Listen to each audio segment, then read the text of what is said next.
Break के बाद आपका स्वागत है। आप देख रहे हैं चलिए वहां खबर जहां लॉकडाउन 2 हफ्ते और बढ़ चुका है। हालांकि इस बार ग्रीन जोन वाले शहरों में कुछ छूट दी गई है, लेकिन ऐसे में कोरोना वॉरियर्स की जिंदगी और की अगर बात करें तो उनकी जो जिम्मेदारी है वो और ज्यादा बढ़ जाती है। लोगों को सोशल डिस्टेंसिंग के लिए समझाने की बात भी और ज्यादा बढ़ जाती है और कोरोना वायरस संक्रमण फैलने से रोका जाए। लेकिन कई बार ऐसे मौके आए हैं जब कोरोना वॉरियर्स को विरोध भी झेलना पड़ा है। कानपुर में 2 दिन पहले ऐसी ही तस्वीर सामने आई थी जब पुलिस पर हमला किया गया था। अब यूपी सरकार इस तरह के अटैक पर सख्त हो गई है। यूपी के मुख्यमंत्री योगी आदित्यनाथ ने निर्देश दिया है कि कोरोना वॉरियर्स पर हमला करने वालों को बख्शा नहीं जाएगा। बिल्कुल, और कानपुर मामले में भी योगी सरकार ने सख्ती दिखाई है और पुलिस को आदेश दिया है कि वो उपद्रवियों पर लगाम लगाए। उसके बाद 2 दिन पहले जिन उपद्रवियों ने पुलिस पर हमला किया था उन्हें पुलिस ने गिरफ्तार कर लिया है। पुलिस आज दिन में चमनगंज पहुंची तो पुलिस पर हमला करने वाले एक शख्स की पहचान कर ली गई है। सभी पर डंडे भी बरसाए। करीब 20 लोगों को गिरफ्तार कर हवालात की सैर करा दी।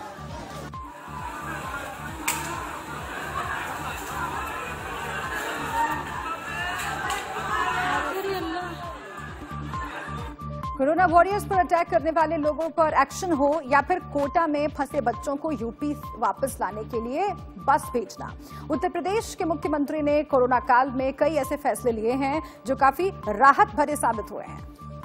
बिल्कुल, योगी आदित्यनाथ इस वक्त कोरोना से जंग में ताबड़तोड़ फैसले ले रहे हैं। फैसले लेना अलग बात है और उन्हें अमल में लाना अलग। लेकिन उत्तर प्रदेश के मुख्यमंत्री योगी फैसले लेकर अधिकारियों को तुरंत एक्शन के लिए कहते हैं, जिसका असर भी अब दिखने लगा है। कोरोना वॉरियर्स पर हमले की ये तस्वीरें 2 दिन पुरानी हैं। जिन लोगों ने ये हिमाकत की थी 48 घंटे के भीतर उन पर एक्शन हो गया। पुलिस हरकत में आई और कोरोना कर्मवीरों पर हमला करने वालों को सबक सिखा दिया। दरअसल ये सब कुछ हुआ सीएम योगी के कहने पर।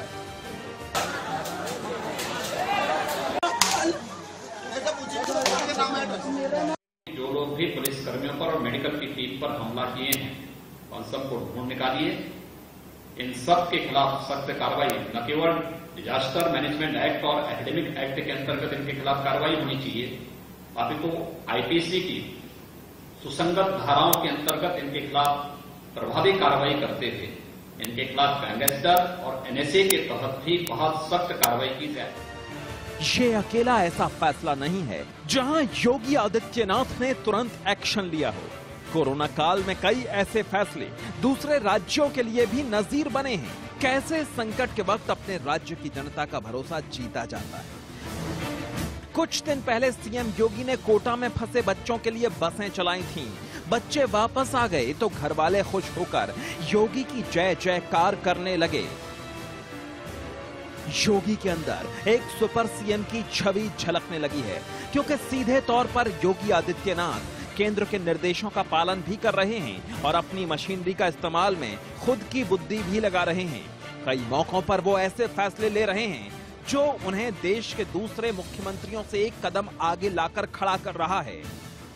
केंद्र सरकार घरों से दूर कई राज्यों में फंसे मजदूरों को लाने के लिए 4 मई से अभियान शुरू कर रही है, जबकि इस तरह की कोशिश यूपी सरकार 2 हफ्ते पहले ही शुरू कर चुकी है, जिसके तहत ही कोटा से बच्चों को लाया गया। अब मजदूरों को लाने के लिए दिशा निर्देश भी जारी कर दिए गए हैं। यूपी सरकार ने सभी राज्यों को चिट्ठी लिखकर उनके यहाँ रह रहे मजदूरों, छात्रों और टूरिस्टों का पूरा ब्यौरा मांगा है। यूपी के सीएम आदित्यनाथ ने मजदूर दिवस पर अलग अलग राज्यों में फंसे मजदूरों से एक भावुक अपील की है। विश्व का समस्त वैभव श्रमिकों, कामगारों के अकथनीय श्रम का सुफल है। विकास की प्रक्रिया में श्रमेव जयते का उद्घोष करता मई दिवस हमारे कामगार एवं श्रमिक वर्ग के सम्मान का दिवस है। आइए इस अवसर पर हम सब स्वतः स्फूर्त भाव से अपने कामगारों, श्रमिकों के हितों के संरक्षण का संकल्प लें। योगी आदित्यनाथ ने कहा कि यूपी के निवासी जो दूसरे राज्यों में फंसे हैं वो भरोसा रखें। 3 मई तक वो अपने घर के लिए पैदल न निकलें। एक बड़े अभियान के तहत सबकी वापसी करवाई जाएगी, जबकि इससे पहले दूसरे राज्यों में फंसे हजारों लोगों को यूपी सरकार वापस ला चुकी है। पिछले 10 दिन में योगी सरकार दूसरे राज्यों में फंसे हुए करीब 20,000 लोगों को यूपी ला चुकी है। ये सभी लोग बस से आए थे। अब हरियाणा में 13,000 लोगों को लाया जा रहा है। राजस्थान से करीब 50,000 मजदूरों की बस से लाने की तैयारी है। मध्य प्रदेश से लोगों का आना शुरू होने वाला है। सबसे बड़ी बात यह है कि अब तक बाहर से आए लोगों के कारण कहीं भी कोरोना वायरस के संक्रमण की कोई खबर नहीं है।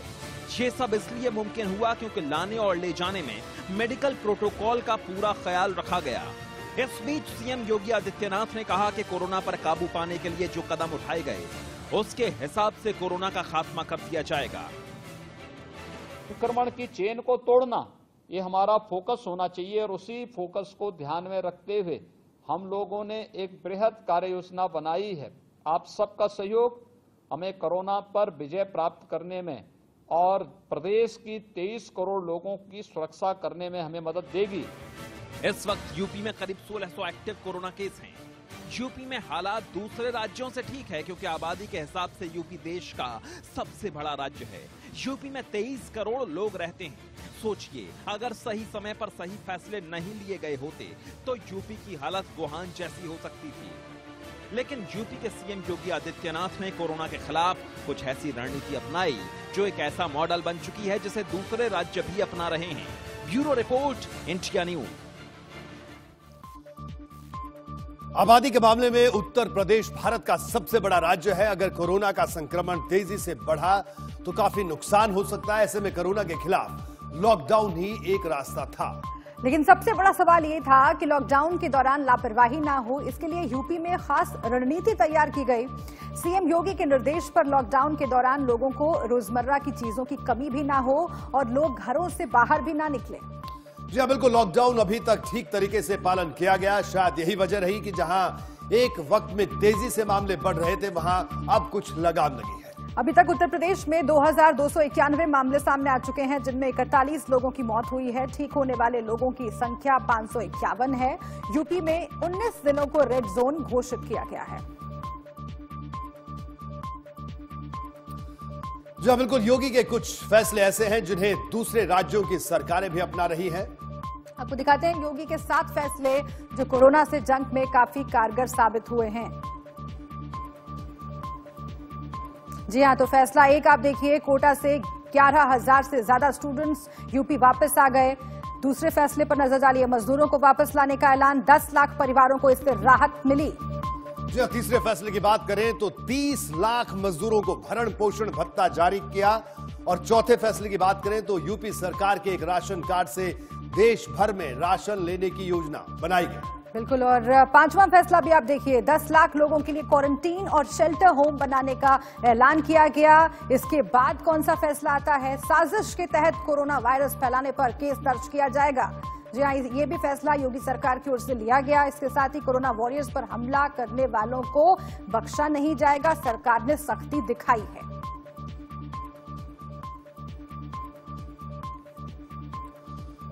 कोरोना से जंग में यूपी में किस तरह की रणनीति है और यूपी सरकार क्या कुछ और करने जा रही है, इस बारे में इंडिया न्यूज संवाददाता अरविंद चतुर्वेदी ने उत्तर प्रदेश के मुख्य सचिव राजेंद्र तिवारी से खास बातचीत की। पूरे देश में कोरोना मरीजों का आंकड़ा 35,000 पार कर चुका है, लेकिन उत्तर प्रदेश में यह आंकड़ा 1685 है और निश्चित रूप से इसमें सरकार द्वारा किए गए काम की बहुत बड़ी भूमिका है। आज हमारे साथ बातचीत करने के लिए उत्तर प्रदेश के चीफ सेक्रेटरी आर.के. तिवारी साहब हैं, जिनसे हम समझेंगे कि किस तरीके से बाहर से मजदूरों को लाया जा रहा है, छात्रों को लाया जा रहा है और कैसे उनको क्वारंटाइन किया जाएगा। उसके अलावा और भी दूसरे बहुत सारे सवाल हैं जिसका जवाब हम आर.के. तिवारी साहब से लेंगे। तिवारी साहब, पहले तो आपको इंडिया न्यूज में आपका बहुत स्वागत है। बहुत धन्यवाद सर। मैं आपसे सभी दर्शकों को नमस्कार। Thank you sir. सर, मेरा पहला आपसे सवाल यह है कि आप लोगों ने बहुत शानदार काम किया है, इससे इनकार नहीं किया जा सकता। जहां पूरे देश में हम देखें बहुत सारे दूसरे राज्य हैं जो लगातार कोरोना मरीज से परेशान हैं। आप क्या इस समय कितने नंबर हैं?